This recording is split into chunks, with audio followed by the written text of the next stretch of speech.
नमस्कार दोस्तों, मेरा नाम डॉक्टर दीपक अरोड़ा है।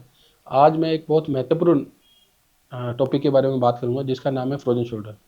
ये एक बहुत आम समस्या है लेकिन बहुत ज़्यादा परेशान करने वाली समस्या है। फ्रोज़न शोल्डर जैसे हम बात करें कि फ्रोज़न मतलब जाम हो जाना, शोल्डर मतलब कंधा। इसमें क्या होता है कि कंधा जो होता है वो जाम हो जाता है और कंधे की जो मूवमेंट है वो धीरे-धीरे कम होने लग जाती है और कंधे में दर्द भी होता है। और ये समस्या बहुत ही कॉमन पाई जाती है आजकल। हमारे दर्शकों का बार-बार हमसे मैसेज आता है कि फ्रोज़न शोल्डर का हम कैसे इलाज करें? अच्छा, फ्रोज़न शोल्डर में क्या होता है कि फ्रोज़न शोल्डर में कंधे की जो मांसपेशियाँ हैं और कंधे के चारों एक झिल्ली होती है जिसको हम कैप्सूल बोलते हैं, हर जोड़ के चारों तरफ कैप्सूल होता है। इसमें सूजन आ जाती है और ये श्रिंक हो जाता है, छोटा हो जाता है। सूजन आने की वजह से कंधा दर्द करने लग जाता है और श्रिंक होने की वजह से मांसपेशियाँ जो होती हैं इसकी जाम मतलब कि चलना कम हो जाती है। तो कंधे की मूवमेंट भी कम हो जाती है और कंधे में पेन भी आने लग जाता है। अब ये फ्रोज़न शोल्डर किन में पाया जाता है? फ्रोज़न शोल्डर जनरली बढ़ती उम्र के साथ होता है। जैसे 40 के बाद यदि उम्र है तो फ्रोज़न शोल्डर होने के चांस ज़्यादा रहते हैं। जनरली ये बढ़ती एज की प्रॉब्लम है। दूसरा, ये औरतों की में ज़्यादा पाया जाता है आदमियों की तुलना में, मतलब कि फीमेल्स में मेल्स की तुलना में इंसिडेंट थोड़े ज़्यादा होते हैं। दूसरी बहुत इंपॉर्टेंट बात ये है कि फ्रोजन शोल्डर जो होता है, जिनको शुगर रहती है या थायराइड रहती है, यदि ये अनकंट्रोल्ड है तो फ्रोजन शोल्डर होने के चांस बहुत ही ज़्यादा रहते हैं। तो यदि आपको शुगर है या फिर आपको थायराइड है तो उसको वेल कंट्रोल रखें, तो फ्रोजन शोल्डर होने के चांस बहुत ही कम रहेंगे। अच्छा, अब फ्रोजन शोल्डर के जो दूसरे नाम होते हैं, फ्रोजन शोल्डर के दूसरे नाम ये होते हैं कि इनको हम एडेसिव कैप्सुलाइटिस बोलते हैं, पेरी आर्थराइटिस शोल्डर बोलते हैं। ये एक तरह से साइंटिफिक टर्म्स है जो हम फ्रोजन शोल्डर के लिए यूज़ कर देते हैं। अच्छा, अब फ्रोजन शोल्डर को कैसे डायग्नोसिस करें? कैसे पता लगाएँ कि आपको फ्रोजन शोल्डर हो गया? कैसे जैसे क्या होता है कि पेन आने लग जाता है कंधे में, रात को ज़्यादा पेन होता है। मोस्ट ऑफ पेशेंट की कंप्लेंट रहती है कि रात को मैं इस करवट लेके सोता हूँ, मेरे को दर्द आता है कंधे के अंदर। अब क्या होता है कि दर्द के साथ-साथ कंधे की मूवमेंट धीरे-धीरे कम होने लग जाती है। पहले जो कंधा पीछे जा रहा था, वो धीरे-धीरे जाना बंद कर देता था। पहले उठ रहा था, फिर धीरे-धीरे उठना बंद कर देता है।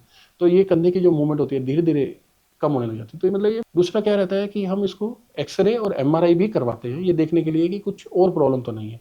और एक्स-रे और एमआरआई से हम अदर प्रॉब्लम यदि रूल आउट हो जाती है, तो भी हमें ये पता लग जाता है कि ये फ्रोजन शोल्डर है।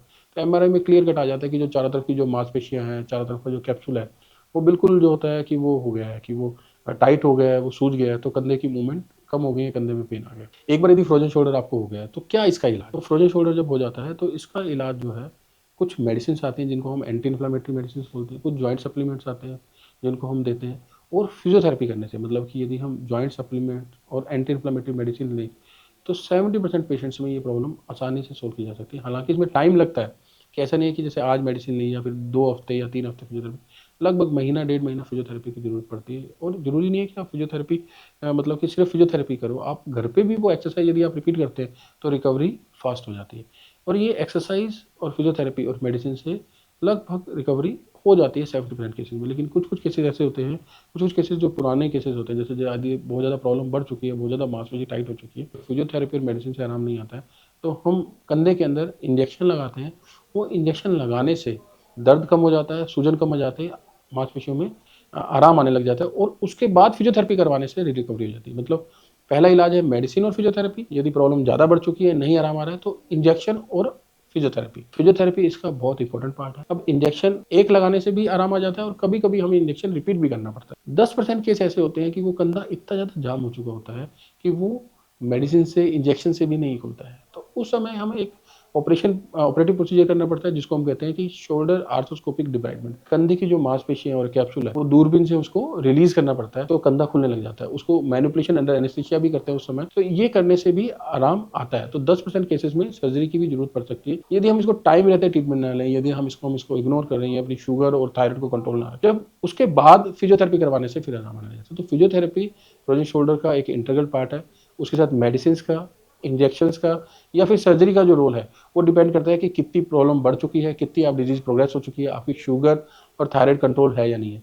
तो अल्टीमेटली जो फ्रोजन शोल्डर रहता है, फ्रोजन शोल्डर को यदि हम टाइम रहते, यदि इसकी प्रॉपर ट्रीटमेंट लें और इसके जो आने वाले जो फैक्टर है जैसे इनमें शुगर और थायराइड यदि वो कंट्रोल रखें, तो ये मेडिसिन से और फिजियोथेरेपी से आसानी से ट्रीट किया जा सकता है।